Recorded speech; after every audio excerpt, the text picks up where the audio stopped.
Alrighty then, Detroit Lions lose to the Buffalo Bills. Let's talk about it. Thumbs up the video, share the video, subscribe to the channel. Subscribe button is the bell icon button. Hit all notifications, increase your chance. Get notifications. We go live or drop video. Game ain't officially over, but it's over, and I got something to do, so I'm gonna go ahead and knock this out. In first thing you look at is the defense. I mean, Lions still struggling with mobile quarterbacks. I mean, couldn't stop the zone read option, quarterback keepers. The defense was ill prepared. But excuse me, the only pass I really can give Aaron Glenn is just off the strength of they really exposed the linebackers today. Ty Johnson, ex Detroit Lions. They got to Knox, Kincaid, the tight end. So what they did was they exposed the Lions linebackers in coverage, and you got to remember they was using Jack Campbell to kind of shadow Josh Allen. So outside of that, then you had Quan Alexander in coverage, you had Jamal Adams in coverage, and they only been here a couple weeks, and they wasn't even in the league. One was on the practice squad, one was at the crib. So it was just great game planning by them. And for the most part, Aaron Glenn had an uphill battle. That's just what it is. He had an uphill battle. When you sit there and you start talking about, what they did, it wasn't what their receivers was doing. It was what, they schemed up. And in the front seven, they just didn't have enough to contain Josh Allen. That's one of the bad things when you go out there and you play big defensive ends like Josh Pascal, and you don't have Aiden Hutchinson out there to really give you the juice. You don't have enough speed across that front seven. Only real speed you had was like really Jack Campbell and Jamal Adams still getting his feet wet. He's still technically on the practice squad. It just wasn't enough. They just did a great job. So, you had to respect Josh Allen's ability to run the football. You had to respect it. And on top of that, you had to respect. Then they gave lanes for James Cook to run over. They did a lot of motion, and all that motion was just to expose the man-to-man coverage. That's what it was.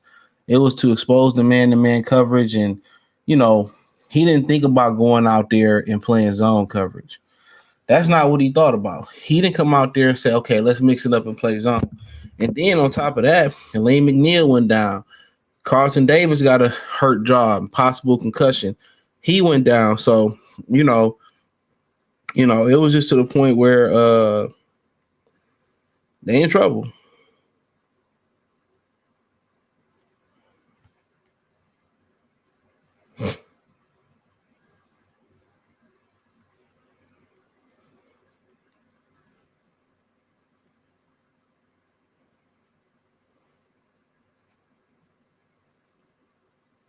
So, yeah. So, it is what it is. To be honest, I don't think this team going to the Super Bowl.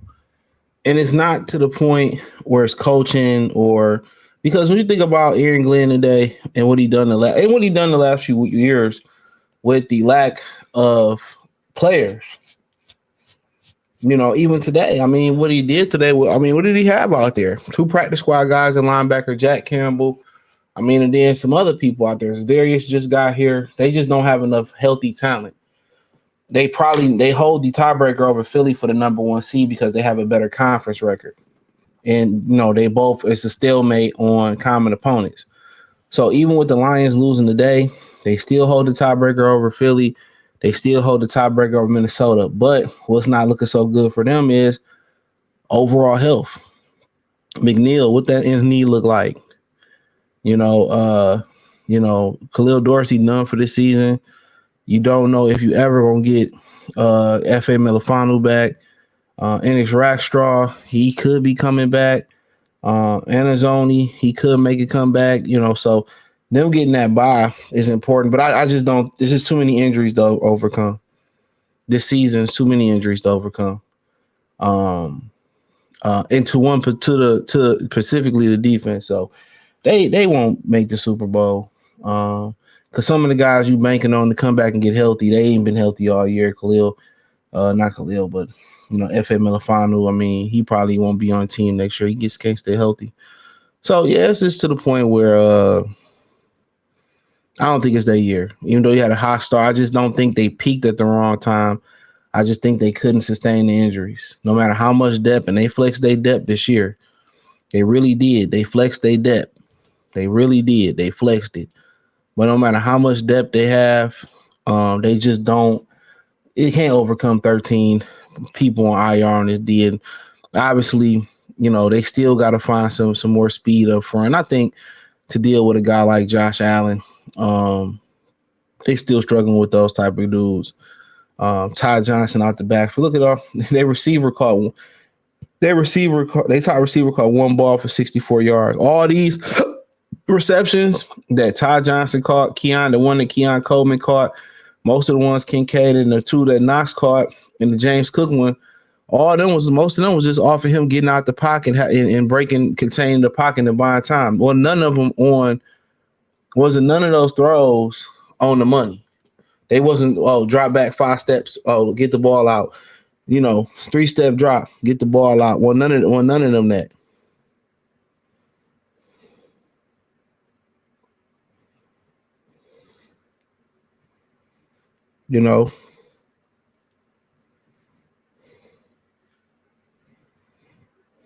And they was all this stuff they've been dealing with. Remember, Joe Webb came to Ford Field, and he with the Vikings, he gave us fits. They just can't deal with mobile quarterbacks. It's why Lamar get them fits. So it's just not enough speed up front, and it may be something that Aaron Glenn not doing from a philosophy standpoint of view. Philosophy wise, you got to ask yourself, philosophy wise, what else can he do? That's what you got to ask yourself. Philosophy wise, what else can he do? What else can he do philosophy wise? And I'm pretty sure some things you look at how Kansas City play them, look at how Baltimore play them. You start to look at how some of these other teams is going to play them, and you start to probably bring in a specialist or two to help them. But right now, it's just historically they've been struggling with these caliber guys. It's been a struggle. Lower level guys, Anthony Richardson gave them a little bit of run for their money this year. They just don't have enough elite speed up front right now. And they just got a lot of guys who ain't played together. They got a lot of guys that just simply ain't played together. So, and, in the linebacker position. So it's going to be tough. But in my opinion, I just think they just, if they get healthy, they're more likely probably going to be on the road unless they can hurry up and get healthy. So Philly will have home field advantage probably, even though we still own the tiebreaker. Philly will probably have home field advantage. So, they still playing right now. The Lions just trying to score a garbage touchdown. They could do an onside kick, but the onside kick you got to declare it now, and it's just something else. But yeah, mobile quarterbacks and really always gave them problems.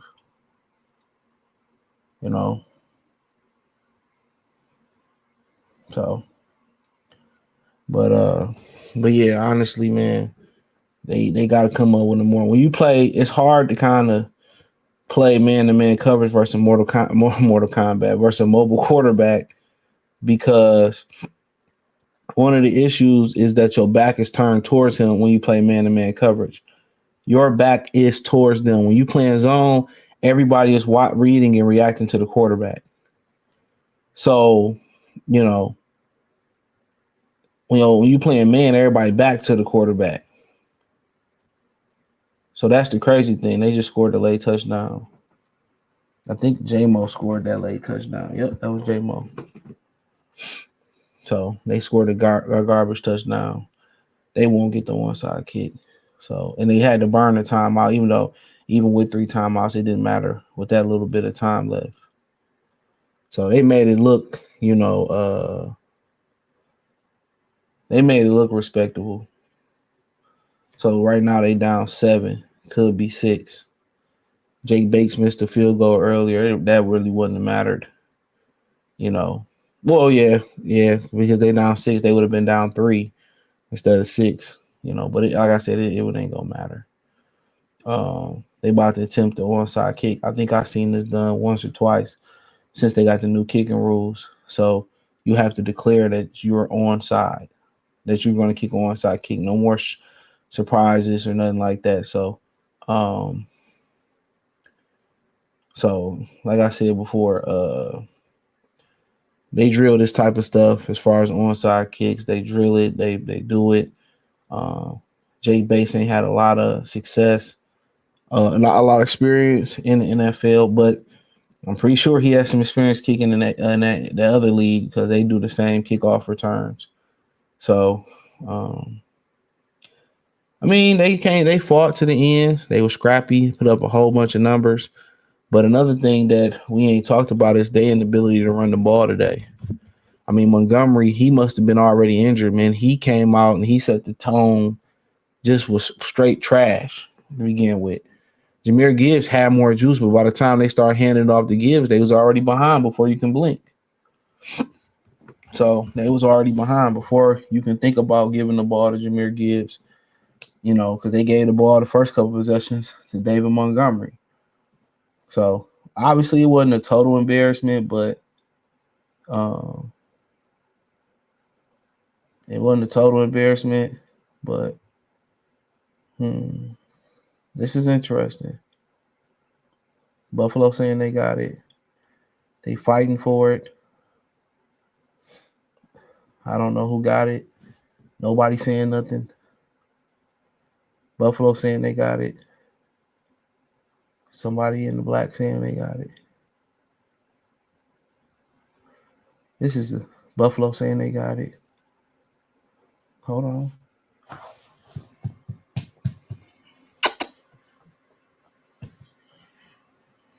Buffalo got it. Buffalo got it. I don't know who got it. Look like Buffalo got it. Yep, Buffalo got it. Buffalo got it. And guess who ended up with the ball? Ty Johnson, former Lion. I think that's Ty Johnson who ended up with the football. Don't loose neck ex Detroit Lions always kill us. They always Joey Harrington came back and killed us. Only one that came back and killed us, I'm not even gonna say it because it could be a possibility of playoffs. But god damn, everybody come back and have their best game versus the Lions. Ty Johnson absolutely did jack shit for the Detroit Lions. Jack shit.